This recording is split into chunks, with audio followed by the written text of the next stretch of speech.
Hey there, family. You know what? I found out after I watched the recording of the last session that when I was talking about the pattern card, that you actually couldn't see the pattern card on the screen. So I want to go over that again, and then I just want to go over one other thing that we are will be using as working in patterns in on the computer. So let's go ahead and open up the um, Tuka program. You all know how to get there. And so I'm also going to open up the file that I want you to see, the pattern card. Okay, so this is the pattern card. Yeah, let's make that a little bit bigger. Okay, so this is your pattern card, the Tuka pattern card. Um, it will tell you where your actually your file is located. So it's on the C drive, the user Sheryl, it's in the documents, patterns by SL, and then the style number. Apparently I have the wrong style number because that says 03 and then this says 02. So I'm just going to correct that. So even after your pattern card is made, you actually can go ahead and make additional add additional information or additional changes that you need to make. So I gave a description on this one. It's the button front faced sleeve. Um, I also went ahead and adjusted my picture and I added that little funky little pocket that we did. So here's myself. I have my front right, my front left, my back, my sleeve, and my collar. I have in code, I have how many we're cutting. In description on the pieces that need right side up, I have that located.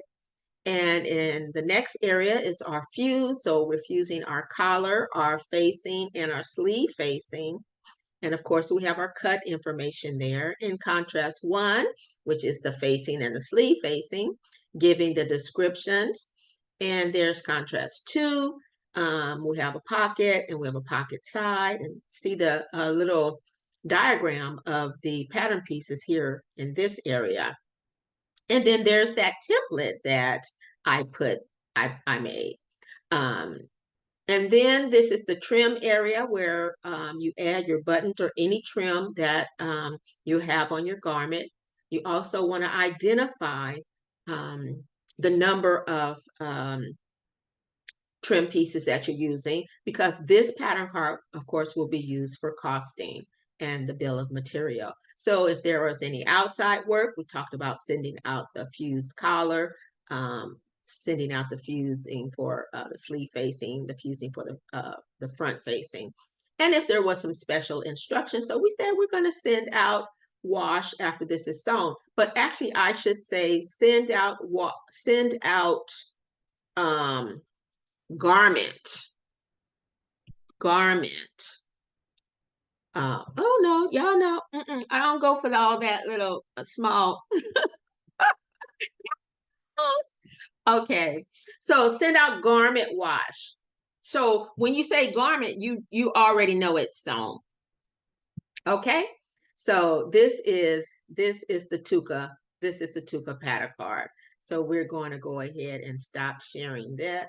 And can I go back to sharing though? I want to go back to sharing the uh-oh, sorry family, sorry family.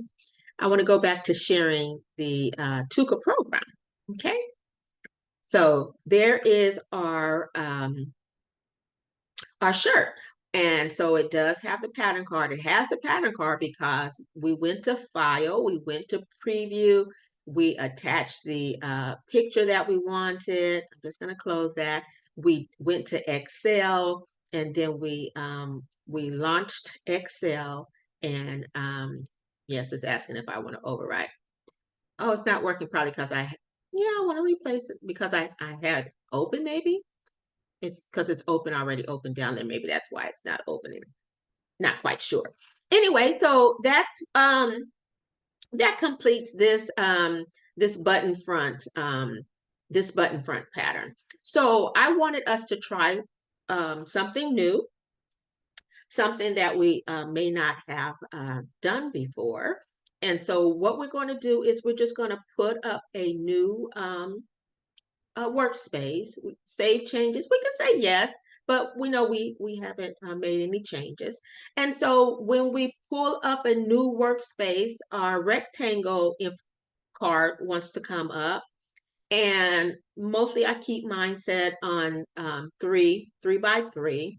But if you don't want a rectangle, which we don't in this case, you just simply say cancel. Simply say cancel. So what we're going to do now is we want to import a pattern from another system. So if the pattern was coming from another system, it is most likely called a DXF file.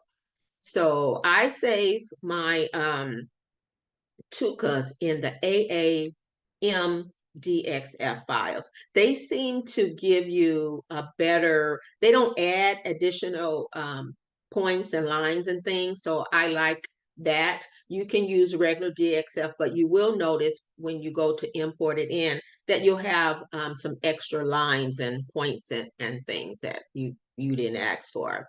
So you simply go to File, you go to Import, and then with the expanding buttons, you look for a folder that you have your DXF patterns in. I think I have mine on my drive here. Which drive? I'm in the G drive here. And you'll see that I have quite a few folders. And then I'm just going to find the one that says Patterns DXF. Going to open it up. And I'm just going to pick I'll pick this. It says it's a one-piece legging. I'll pick this one. And I'm going to say okay. And so there it is on the screen. If you notice, you see a line that looks like it is the seam allowance. So wherever it came from, the seam allowance was made on it, but when it is imported in the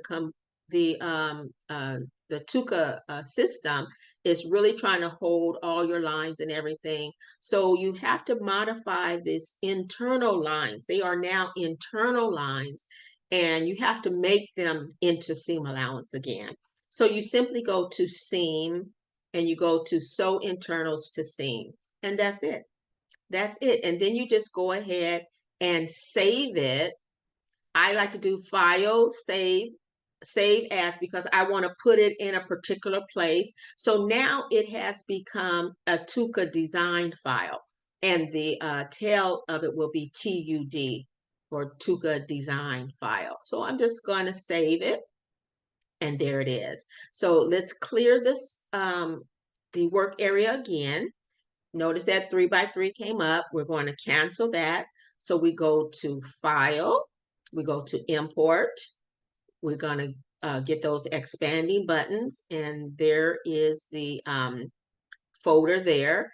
And then let's see, we're going to pick whatever this is. It's quite a few pieces here. Oh, this is and it's graded as well. Okay, you see the grade here? So let me go to grading, and let's see if I can delete all. I'll delete all on whatever current piece it's on.